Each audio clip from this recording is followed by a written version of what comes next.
Hey, beloved, welcome to another chapter, another amazing chapter of the book of Sean. Glad you tuned in. It's going to be a ride, people. We're going to have a good time tonight. And not because the subject's going to be necessarily happy the whole time, but it's something all of us can relate to. We're all going to indict ourselves tonight because there's nobody watching, there's nobody listening, there's nobody even in this studio who has not considered what the perfect person for them is and happens to be. Either you think you found the perfect person or you're still looking for the perfect person. But all of us have an idea of what it means to find what we're looking for. And all of us have some sense of what it is we're looking for. You know who it is and what it is you're looking for. Don't act like you don't. Either he's tall, dark, and handsome, or short, light-skinned, and cute. I don't know. Either she's shapely and thick, or she's thin. Whatever it is, you have something in your head, an idea of what the perfect person for you happens to be. Right? My guest tonight has an idea of what is perfect for her. The problem is life won't cooperate. Life keeps acting up. What do you do when you have a sense of what you want and what you need, but life keeps sending you people who don't conform to what it is you believe and think happens to be best for you? Do you need to make adjustments, or do you continue to go the direction that you're going in? That's what we're going to learn tonight. We're going to learn how to reimagine what is perfect for us, and maybe even to understand that in order to demand perfection, one must first be perfect. Okay. Welcome to the show tonight. My guest, Madison Chase. Hey, Miss Madison. Hello, how are you? I feel good today. Today's a good day. Yes. Yeah. It is. And you, how do you feel? I am excited to be here. Good. Like, I've really enjoyed watching your show, so I'm really excited to get your advice. Listen, we always love people who watch the show. So we love you already, Madison. All right. So let's get into it, because you represent life's most interesting and probably most popular subject, and that is love, romance, relationship. I want to begin by asking you this question. So I'm going to give you three options, and you tell me which one of these options best describe your pursuit of the perfect one. Has it been easy? Option one. Has it been painful? Option two. Or has it been disappointing? Option three. Which one? Oh, man. I would say disappointing. How so? How so? Yeah. I think it's been disappointing because I've always had this idea of what I wanted my husband to look like, my children to look like.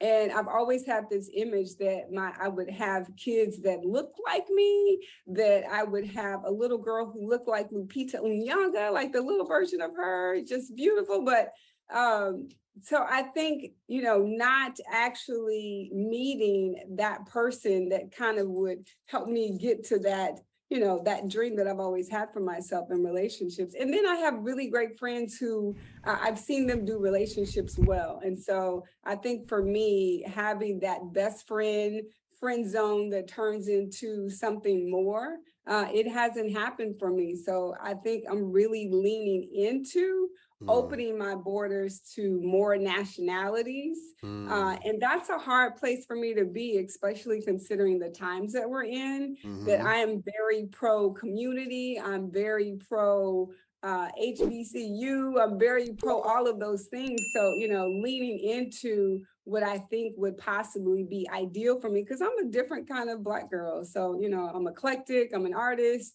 I like to write, I like science fiction, I like reading. So I'm a lot of things that I think oftentimes doesn't fit in that box of, being this girl that fits with this particular guy. So that's what I'm leaning into, and I'm hoping you could help me kind of figure that out. And so the disappointment has been because you've had to, I'm asking, this is a question, not a statement, has been because you've had to give up on some of your prior notions, or is the disappointment because you are literally being forced out into new areas that you would not normally want to go into? I would say definitely what you just said. Like I Mm. always felt like growing up, I had this idea of what I wanted, and I feel like because of just a lot of things, the justice system and where a lot of our men are in, in spaces. And I think growing up, I had this idea that this is what I wanted my husband to look like. But if I look at the relationships that I've had in terms of, dating men who look like me, who are the reflection of me, Mm-hmm. that they haven't had the best endings. I feel like, Mm. my last almost serious relationship, he was much older, and he'd been married before. Mm-hmm. And I never saw myself dating someone considerably older than me, but I was open to it. And he was African American, and he had a career in, he was successful on some levels. And so I thought, this is it. But I didn't necessarily see myself dating someone older or marrying someone older. But I feel like now, being back in Texas, because I used to live on the West Coast, and I thought, surely this is a more artist-driven place, and I could find someone who's kind of eclectic like me, who's vegan like me. So all of those things that I'm interested in. I like golf. I like, science fiction, which is I let my dog sleep at the bottom of the bed. So, there are some things culturally that we're not as open to. So I thought that this relationship would work, but it didn't. So I think the disappointment is I've tried, right? Like I've been on dating apps, I've been on a dating show, I've done all of those things. And, and because my background's in sales as well, I've really like, I'm going to make this thing work. I'm going to date like like I'm going to have a little basketball team. I'm going to have the starting players. I'm going to have I've been very intentional about, saying the things that I desire in terms of having a relationship and, getting married. So So tell I me, feel like, Madison, hold on. Tell me why you think it keeps going in the wrong direction. I think it keeps going in the wrong direction because I grew up in a single parent home, right? And so what I see in my friends, like one of my friends, she met her husband when she was 19, and she's been married for like 40 plus years. And my other friend, she's been married for 20 years. And what I see is they're like best friends, and that friendship evolved into a great relationship, and that great relationship evolved into marriage, and evolved into kids. And so I think watching that and then being able to try to figure out, did I not meet that person in college, or did I meet that person in college and it didn't turn into what I thought it would turn into? Am I missing someone? So I start to be like, Madison, hold on, because I want to. Normally I do work later, but I'm gonna do work right here. Okay. What if, even though you've watched your friends have that experience, what if that's not supposed to be your journey? And in this sense, yes, they started out as friends, and then best friends, and then lovers. What if, instead of looking for that to reappear in your life, what if you remain open to the possibility that he's going to come, and he might not start off as your friend? It might not be a best friend scenario right away. You might start off as lovers and then work your way to friends. Or you might start out as people who are dating. You know what I'm saying? My point is, just because that's their legend doesn't make it your truth. Yeah. Yeah.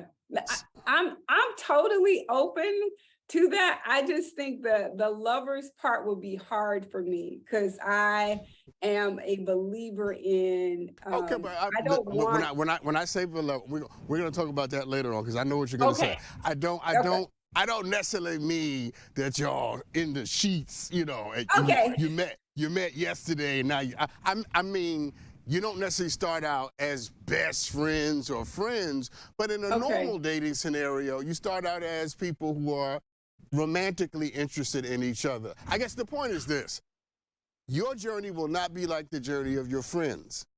Okay. Their outcomes will not be your outcomes, because if that were the case, it would have already happened. And the point I'm making is the moment you allow that to die, the moment you say, you know what, That's their journey. That's their life. I celebrate it, but it's not mine. And I'm okay Yeah. with that. Is the moment Okay. I believe the right person shows up. Dr. Sean, you know what? I never even thought about that for myself, but you're right, because I can't grieve the fact that I didn't meet him in college. I didn't meet him in high There school. you go. So I can't, I could grieve it and let it go and celebrate their relationships, but I have to be open to it may not be my journey. So I think you are right. And I never even thought about that. Yeah. For sure. Listen, I can relate to this. I've seen a lot of people that I knew at an early stage in my life do all kinds of things. And I go, well, what about me? Wait a minute, how come that? And then I had to accept, that's not my story. Yeah. And I got something better for you. You ready to throw your shoe? Yes, I'm ready. Okay. It's one thing for it to happen the way it happened for everybody else. Yeah. It's another thing for it to happen when nobody ever thought it would happen for you, but it does. Mm. Yeah. Yeah. You get what I'm saying? Yeah. My point is you got to open up to however it happens, as long as it's in line with what you believe and who you believe in. What do we say in church? Any way you bless me, I'll be satisfied. That has to be your perspective. Can you feel that? Yeah, no, I could totally feel that. Like I am a firm believer that God could open up a window in the sky. Like, it could happen anywhere. So I'm open to the possibilities of. So how do you feel about your love legend or the drama that you've had in your mind and your spirit, probably since you were a little girl? How do you feel about killing that? Look at your face. Your face already told on you. Your face already told on you. But I'll let your mouth talk. Go ahead. I've been trying to do it my way for so long. Like even dating online, it just feels like the same thing over and over and over again. And I feel like I'm almost an addict. I'm like, okay, let me try it again. Okay, let me get off. Okay, I'm gonna try it one more time. Okay, let me stay off for 3 months. And then, it's this cycle. Like I feel like I'm a hamster on a hamster wheel. And I'm like, this can't be it. So and the question is, Madison, is it the men? Is it you? Or is it both? I am open to self-correction, right? Like even when I get out of a dating situation, I try to assess myself and see what part am I responsible for. Okay, so hold on. Let's do that. Let's do that. And let's do that by asking and then you answering this question. What kind of men keep popping up? I think the kind of men, they haven't been there's not a resounding thing like that. There's similarities. There's the last guy that I met online, he was African-American and we had the best time. I think our birthdays were maybe 3 days apart and he seemed like the date went amazing. Like we went to dinner first, we went to a movie. And then after that, I love cookies. I shouldn't be eating them, but I was like, oh, this cookie is hot. And so I was like, oh, let's go get a cookie. And then he made candles and I'm like, oh, I love candles. So the date was great. But in terms of his follow through after that, it was crickets. And then prior to him, it was a guy who just moved to Dallas and he was, I think he was Greek or some other nationality. And he was a little, I don't know the word to say, but he was a little too forceful. And it was not. I didn't feel comfortable. It made me feel a little uncomfortable. And so I can't say that there's a resounding theme with any of the guys that I date or have gone on dates with. So I don't know. That's a hard question and a harder answer because I don't think they're showing up. Now, I did meet a guy at the grocery store. And that was interesting because my mom was with me and she thought he was trying to hook me up with his son. I'm like, no, mama, that's not what he's trying to do. But he also, it felt like maybe I wasn't hard enough or played hard to get. I don't know, because we went on one date and then after that, it was kind of the same thing. Okay. But here's what I heard, because I'm a really good listener. So here's what I heard. Okay. I asked you what kind of men keep popping up, Uh-huh. and you said that there's not a theme, but there is a theme. Okay. Here's the theme. The kind of men that keep popping up are men who are not fundamentally compatible to you. They are not people who are drawn to you in such a way that they Yeah. either know how to follow through on that attraction or they know how to respect boundaries while being attracted to you. The point is, what keeps popping up are people who are not completely aware, completely invested, or completely respectful of you. Mm-hmm. Yes? Yes, and I can say there was a guy I met like maybe last year, and when I put boundaries up, like I was like, I'm done, because you didn't respect my boundaries in terms of like, he said something like nothing when I say boundaries in terms of like just what I was interested in and me being vocal about what I was interested in, and then him not showing up in that way. And so I was willing to be done. And once I was done was when the pursuit started to happen even more. And I was like, Oh yeah, I'm no, not that's crazy. Listen, I got to take a break. When we come back, we're going to have more discussion about how available Madison is, right, for what she's asking for. Because there's a reason the wrong people keep showing up. There really is. And we're going to figure this out for her, Okay. for me, and for you. We'll be right back. Welcome back, everybody. I'm talking to Madison Chase, who I really like, by the way. Madison, we've been having a head discussion. I want to have a heart discussion now, okay?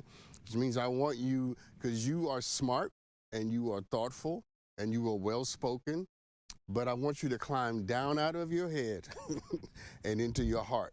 And I want to see if you can make this transition, because it's going to tell me a lot about your role in the subject that we're talking about. So, on some level, you really, I'm just projecting how I would be if I were you, by saying, on some level, you really have to be disappointed to be going through this experience in this season of your life. Talk to me on emotional terms about that disappointment, that frustration. Oh, you're trying to make me cry. I never thought that I would be here, right? There it is. Let that up. Let that up. And then have to, move. There's been a lot of like really big life changes, right? So I think for me to have to even be online, try to meet people, it feels very disappointing. So I think just trying to like grieve what I didn't have. I didn't meet my husband in college. I didn't meet him in high school. But here I am. And so how do I deal with now? And how do I open myself up to find the person or be found by the person? So it is disappointing. It really is. It's very disappointing. But I try not to live in the disappointment. I try to live in what can I control. And what I can control is showing up as myself. I can control, asking my friends, do you know somebody? I can control just showing up and really like grieving the things that I need to grieve and letting go of the things that I need to let go of and moving and living in the now and figuring out the things that I enjoy. And doing those things and staying focused on those things. Like I love playing golf, so playing golf and hanging out with my friends and going to art shows and staying in that space of doing the things that I enjoy, even writing and creating. And so I stay in that space, and I love vintage clothes. So going vintage clothes shopping, retail therapy is great. So just staying in the place of being grateful for I'm here. And there is always a seed, and I try to stay hopeful of that little mustard seed because I know that anything is possible, and just because it hasn't happened doesn't mean that it can't happen for me. So what I like about what you just did before you rush to the hope, which is what most believers do, Yeah. We don't spend enough time in Gethsemane. What I liked Yeah. about what you just did is that you were honest. And honesty to me says that you can be emotionally available. First, always to yourself, Yeah. and then because to yourself, to someone else. Yeah. And that's why I went the line of the question that I just took you down, was to see, Yeah. can Madison be open, emotionally available and vulnerable? Because there's no Yeah. way someone else can come in unless you have the walls down, first to Yeah. yourself and then to Yeah. someone else. And so what you just offered us from your heart, from your spirit, is encouraging to me. And it makes me believe that in some ways it hasn't happened not because there's something wrong with you. Maybe I invite you to consider the possibility that the one you are waiting for isn't ready for you. It's not perhaps that you're not ready for him, but Yeah. he wasn't ready for you. Yeah. And maybe, let's take the thought to its next logical consequence. Maybe all the things you missed and didn't get were God's way of saving your life. Mm. Yeah. Yeah. Yeah.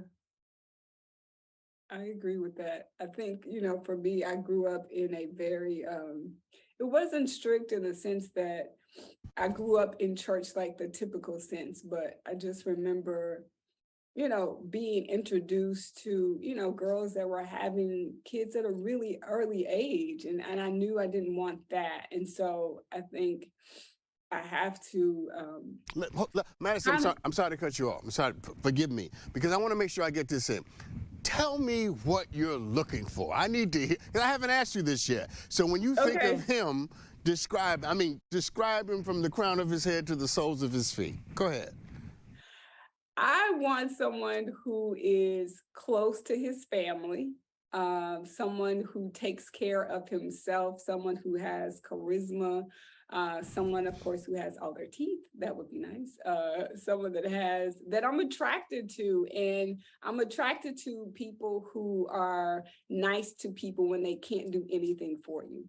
I'm who, they're kind to the wait staff. I'm attracted to people who take care of themselves spiritually, mentally, physically, but then also the people that they say that they love in words and actions, like their mom, their family, their friends. Like, do you take care of those people? I'm attracted to someone who does something beyond themselves and for other people. And, you think about your community, you think about people who are less fortunate, but not only do you think about it, but you do something about it as well. So And I'm hold someone on. who likes to laugh. Like, I love to laugh.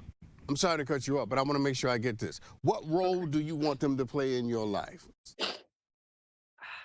I would love a guy who can see me first, love me, the good, the bad, the ugly, no makeup, all of that. And someone who could also lead me, someone who has a relationship with Christ, not just religion.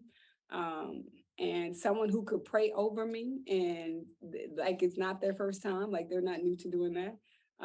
And someone who likes to work out and hopefully open to being vegan and dog sleeping at the end of the bed. Yeah, and loves to play golf. Okay. Now, I love all of that, Okay. but it's missing a few things, okay? Okay. And I think, and when I say missing, it's not a condemnation of you or critique. Yeah. But I've been doing this long enough to know that there's some things that if you don't put in the desire basket, Okay. who shows up won't be as wonderful as they might have been. So here it is. See, okay. I think it's always important, as much as you should mention the principal things that you said, that you always are clear when you talk to the Father or whatever it is you believe, that you always include, I want someone who wants to hold my hand. Oh, Dr. Sean. And PDA is great too. Yeah, I like that. I want someone who wants to talk to me for hours. Yes, yes. What's coming up when I say these things? You are hitting the nail, the sledgehammer, all on the nail, the everything, because that is literally like I am a huge fan of rom-coms. So holding hands, PDA, romance, all of that stuff is super important. The big gestures, the small gestures, like my college boyfriend after I graduated, he would write me love letters, and he was like traveling like an NFL player who just recently got drafted, but he was writing me love letters. Like, who does that? He did, but so those things are super important. So here's what I'm suggesting, and I'm Okay. starting to see my way clear. What I'm suggesting is that you bring together the young Madison's list with the more mature Madison list and put those two lists together. You don't have to sacrifice one for the other. So all the principled and spiritual and mature things that mature Madison wants can exist alongside of all of the intimate and vulnerable and affectionate things that young Madison wanted. I'm saying maybe we haven't gotten there because the two lists aren't together. Oh, Dr. Sean, yes, you are so right, because that's not even on my list. It's not even on my prayer list, the young Madison. I remember the guy that I used to date, kind of like before I moved to the West Coast, he would say, "You make me feel like I'm 16." And it was because I was not afraid to wear my heart on my sleeve. I was not afraid to, like when I saw him, I would do like jump on him and put my legs around him. Like I would be that excited to see him. Like I wasn't afraid to like, this is who I am and I missed you. And like, so, and he would say that. And I felt like I was 16. So I think that's important to add to my list. I think so. And I think once you do that, you will have a different presentation and manifestation in the world. And I think what you attract, what is drawn to you, will be very different. It will be someone who includes not just the general things we want, but the very particular things that Madison needs. Because you've been getting the general, but you haven't been getting the particular. And I think the particular is available and is accessible and ready for you. So from this day forward, I want you to put those two things together. I want you to be mature and wise and discerning and prayerful and principled, but also want you to be vulnerable and loving and affectionate and to be able to express that and to require that you require someone be able to do that. And when those two things come together, I don't know if perfection exists, but what is perfect for you will be more available. Here's the last thing I'm going to say to you before I let you go. I wish on some level you had had a different journey and that these things would have happened to you sooner and at a different stage of your life. And of course, I wish for you what you had wished for yourself, that you would have met this person in college or in high school and had that, that fairy tale romantic movie kind of thing. But I also understand something else, that there's some blessings we are supposed to get when we're older. There's some things we only get when we can handle them. And there's some things we can only have when the thing itself is ready to be had. And instead of condemning life for yourself for when it happens, make yourself available and ready for whenever it happens. Because just because I took an earlier flight and I get to Miami before you do, as long as you get there, guess where we both are? In Miami. Come on now. Thank you, Madison. Thank you. I hope you got something out of this. Oh my goodness. Oh my goodness. Did I? I'm about to go make my list when I was 16 and writing in my diary. Like, I'm going to make that list. That's good. That's good. Listen, everybody, I got some aha moments from this conversation. Madison's great. I think she's going to be absolutely fine. And so are you. We'll talk about the aha moment right after this. Wow. Interesting conversation, right? Powerful on some level. When you got to see her heart, you got to see more of who she really is. I had some aha moments. Highly play the bumper. This was the biggest aha moment that I had in that conversation. And that is, we want, the principal, deep spiritual things to be manifested in somebody. And those are good things, absolutely important things. You want somebody who is kind, and somebody who's smart, and somebody who is all the wonderful things. But don't you ever forget to want somebody who wants you, to want somebody who wants to spend time with you, to want to be around someone for whom the responsibility of cuddling and holding and kissing and showing you affection is not a slight or a burden for them. It is a privilege and a prize. Because at the end of the day, what we want in wanting a relationship is companionship, right? Not just somebody you can pray with or go to church with or believe in Jesus with or pay the bills with or not even make babies with, but someone with whom you can lie gently on their shoulder or in their breast or whatever it is.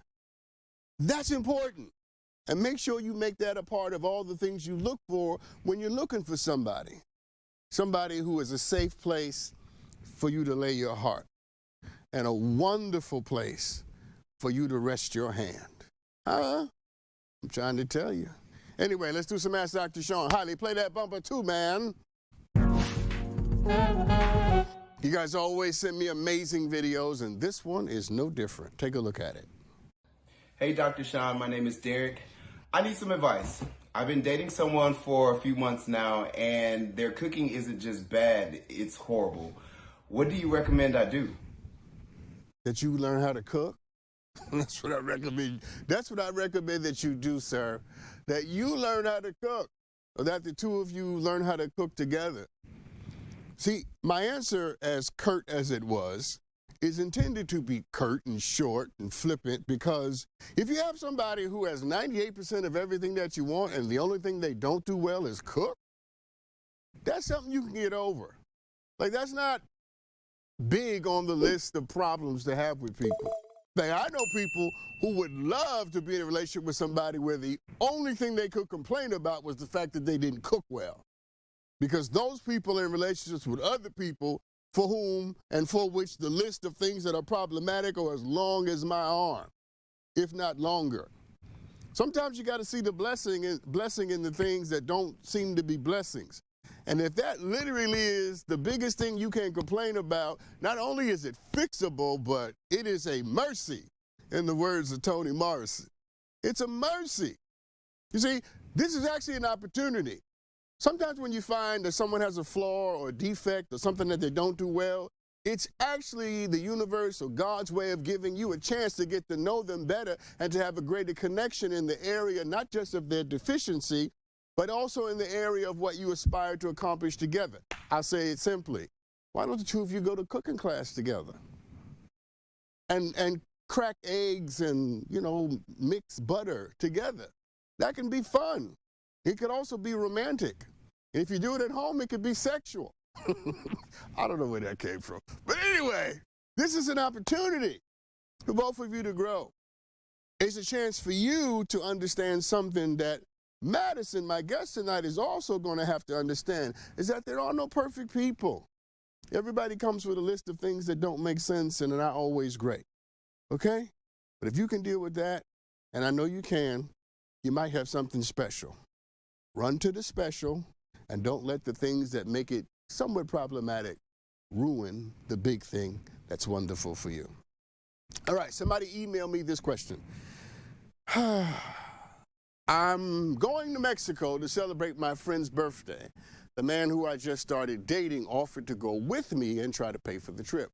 We've never had sex, and I'm not ready to be intimate with him. Should I tell him rather how I feel, or just go on the trip alone? All right, number one, don't let him pay for the trip. All right? Because I'm just telling you right now, if a man pays for the trip and goes on the trip, he's expecting sex. Men ain't just paying for trips. Don't let him pay for the trip. You should tell him how you feel. And you should tell him how you feel because he deserves to know how you feel because you're dating him. And you shouldn't just tell him that you've decided either not to have him pay for the trip or not to go on the trip or that you're not ready to be intimate, you should tell him why.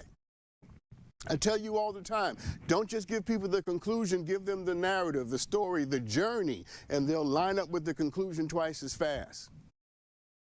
I think in a lot of ways, this guy will respect you more if you say to him, no, I'll take care of the trip myself, and here's why. I don't want you to have any misconceptions about what my intentions and my practices and my behaviors are. I want to be clear and honest with you. I want to be direct, but also compassionate and loving towards you by honoring you with the truth. Because the way you honor somebody is to tell them the truth. And that's what you should do with this young man. He's a good guy because he's offered to pay, but he's a guy. And he's not offering to pay for no reason. What you do is you say to him, listen, I understand, but that's not where I am in my journey, and here's why. And if you can handle that and accept that, we can go for it. But if you can't, I understand. And then we can't go as far as I'd hoped or would have liked. Good luck with that. You'll be all right. Let's take a break. We'll be right back with more Ask Dr. Sean right after this. Welcome back, everybody. I was thinking about that last question a little more, where someone asked about a boyfriend who wanted to pay for a trip to Mexico, but she's not ready to have sex. Should she allow him to pay for the trip, or should she go by herself? Because I think a lot of people find themselves in that situation where someone is offering them something and you have to make a decision about whether or not to accept it. Because you have a suspicion that there are agendas and, you know, things that they want associated with the gift. There's nothing wrong with people wanting something. The only problem becomes is if you give them something that you didn't want to give, okay?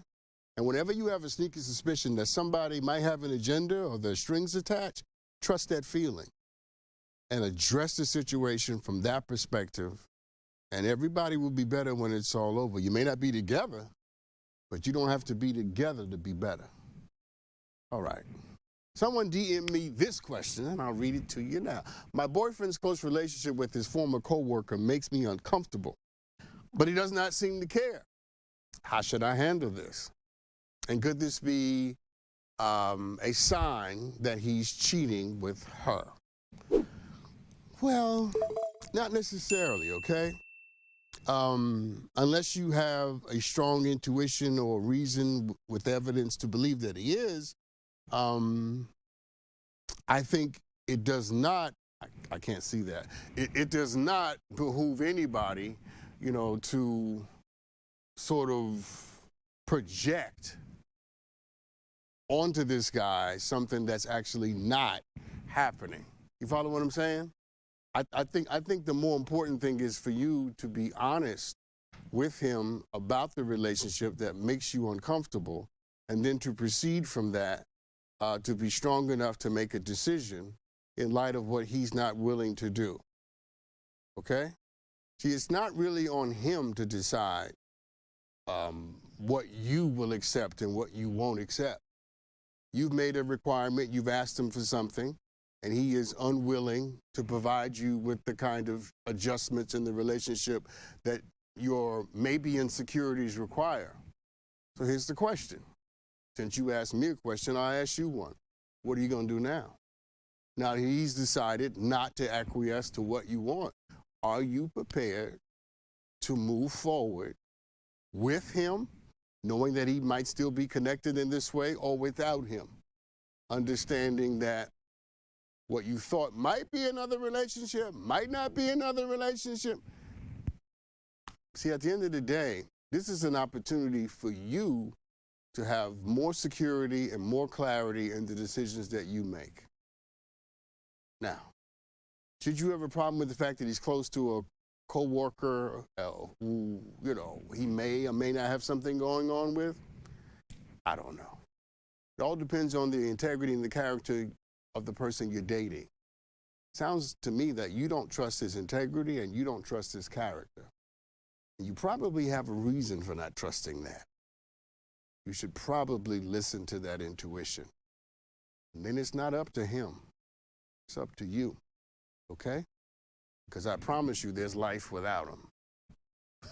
That sounds really harsh, but it's true. All right. Let's do another question. Someone DM me. I found out that the man I've been seeing has a fiance. He has never mentioned, that he was engaged. And we've been seeing each other for about 3 months. Do I leave things alone, or do I tell his fiance what he's been up to? Okay. A, don't leave things alone. This is not one of those situations where you just go, oh, let me just see if this works out. The man that you've been dating is engaged to somebody else. That is reason for immediate action, and the immediate action is that you get the hell out of there. Because the man that you're dating is engaged to somebody else. Not just dating somebody else, he has promised himself to promise himself to somebody else. And he's violating the trust of both of you. Hell no, you shouldn't leave this alone. Right away, you should summon the self-respect and the courage that anybody should have in this situation, and to tell him that he needs to get his stuff together, and he will not work out his issues on the plane and the playing field of your life. And you are not the paint, and he ain't the picture. And, I know there's a bro code. I'm assuming there's a sister code, and I'm not a sister, but I'm assuming somewhere in the sister code it probably says that when one woman finds out that the man she's been dating is engaged to another woman, that those two women probably need to have at least one conversation. You probably should let this woman know that the man she thinks she's going to marry has been taking you out on dates. Sure, that's going to blow up his spot, but his spot needs to be blown up. It needs to be blown up because maybe this is the entree for him becoming rather a better person. Now, you don't know how the other woman is going to respond. She may be angry and all of that. I'm assuming you didn't know. You said in your message to me that you didn't know. So you didn't know what you didn't know. It's hard to be mad at somebody when they didn't know. But even if she's mad at you and blows up, here's what you do. You have that conversation and then you block both of them. Because you don't need to talk to her again, and you definitely don't need to talk to him again. You understand what I'm saying? But what you don't need to do is to act like nothing ain't happening. This man has disrespected you. He has completely tossed aside any sense of your value and what's important about you, to you, and also obviously to him. This is the opportunity for you to reclaim the ground and to stand your ground, not just as a performance for him, but as a reassertion of who you are to yourself, so that you will know henceforth and going forward forevermore that you know how to handle situations like this, so that you won't be afraid ever to be in this situation again. I want you to summon the courage and all that's required to look this man in the face and say, it stops today. The games you've been playing all stop today. Now, it may not stop for you, but it's going to stop for me, because I'm no longer playing. I'm not 12. The days of my playing games are over. And that's what he needs to hear. And let me say this lastly before I take this break. Pray for that other woman. Pray for her. She's about to have a lot of hard conversations and deal with a lot of hard emotions, none of which, by the way, she deserved either. We'll be right back. But here's what doesn't make sense. Crazy things going on in the world, and there's a lot of it. And I got some of it for you right after this break. Hey, everybody, welcome back. And towards the end, we always love to do a little something called Here's What Doesn't Make Sense. Play the bumper, Holly.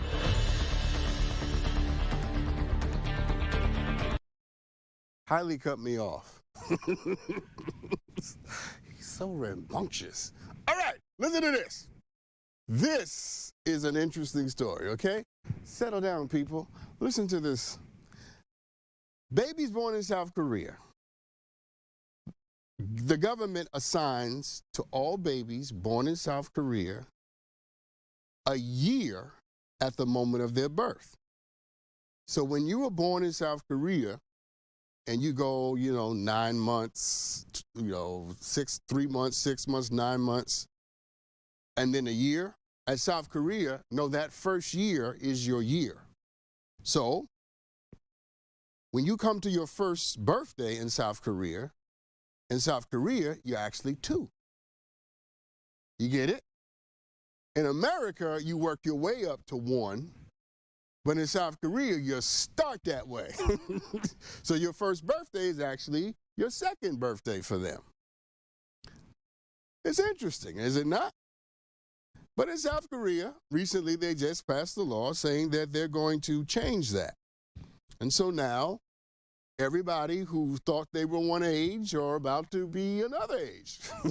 Just arbitrarily, everybody in South Korea is about to be a year younger than they were yesterday. You follow what I'm saying unto you people? So let me see if I can get this right. I'm not good at math. So if you're 32 right now, then next year, you're still going to be 32, right? Yeah, it's like daylight savings, exactly. You're still going to be 32. So whereas you would normally go up a year, you're just going to stay where you are, because now in South Korea, whereas you thought you were 32 right now, you're actually 31. Can I just say, I wish I was in South Korea? I wish I was South Korea just for this reason alone. Meaning you could tell me that you could just knock off a year? Just take a year off my age? I love it. How about we take 10 off mine? Woo! Come on, people. You know, but some of us, this is a wonderful thing. Because a lot of us have a preoccupation with age, and we don't like the fact that we're getting older. I just talked to my son the other day who was commiserating his age. I just looked at it. I just thought, you know what? Just stop it. And apparently, age is so arbitrary and time is so arbitrary that the South Koreans have figured out a way to give everybody an extra year so that they're all younger. You know, I'm supposed to be telling you about the thing that doesn't make sense about this. And here's the part that doesn't make sense. It's how much power we give time and age. You see, if you ask the moon how old it is or what time it is, the moon doesn't know. The moon has no clue how old it is or what time it is, because it doesn't play by those rules. Time and age are something that we created and something that we use to abuse and limit and hurt and stifle ourselves. See, sometimes I ask my guests this question: what would you do if your age and your money didn't matter? What would you be doing with your life? How would you be addressing yourself? I think we need to get to the place where we really understand that. This story proves that age is arbitrary. It really is. Quite frankly, it doesn't matter how old you are. So, and instead of being focused on how old you are or how young you are, how about you do something with the life that you have? Because whatever age you are will pale in comparison to the joy that comes in knowing that you have lived a life worth the trouble of getting out of the bed in the morning. All right, let's move on. So, a student at Winston-Salem State University, which happens to be a HBCU in North Carolina, was arrested in the middle of class because she allegedly would not apologize to her white professor over an assignment for a final exam. Let's take a look at this video.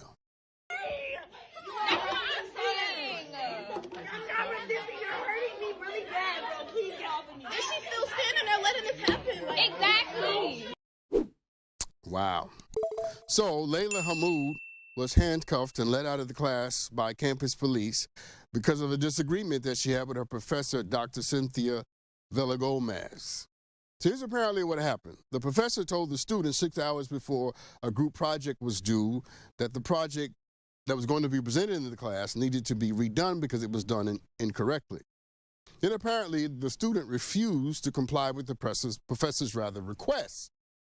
And the student still came to class frustrated and expected to present with the group anyway.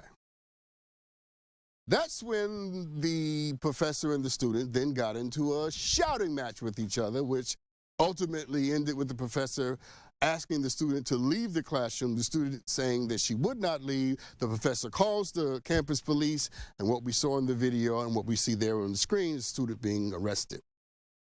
Now, of course, a professor, especially a white professor or whatever ethnicity this professor happens to be, should not be calling the police on black students at a historically black college or university. These places ought to be repositories of safety where we are not subjected to the whims and wishes of a bigoted and racist criminal justice system. Professors should not be calling the police on students for something as trivial as not leaving the class. But before I run out of time, there's several places in the story where this story could have gone differently and better. Please understand this. Somebody yelling at you is not a reason to call the police, obviously. Somebody not completing an assignment is not a reason to call the police. But there's several moments when the professor could have been more of an adult, not the least of which the professor should have given the students more time to complete the assignment, and the professor should have been an adult and not got into an ego fight with the student. Students should have left the classroom, but the student is a student for a reason. And the professor is a professor also for a reason. Everybody grow up. Stop leading with your ego. Anyway, thank you for tuning in tonight. Everybody looking for love, don't just look for people who match your principles. Look for people who want to spend time with you as well. I'll see you next time. Y'all be good to each other, okay? I love you. Nothing you can do about it.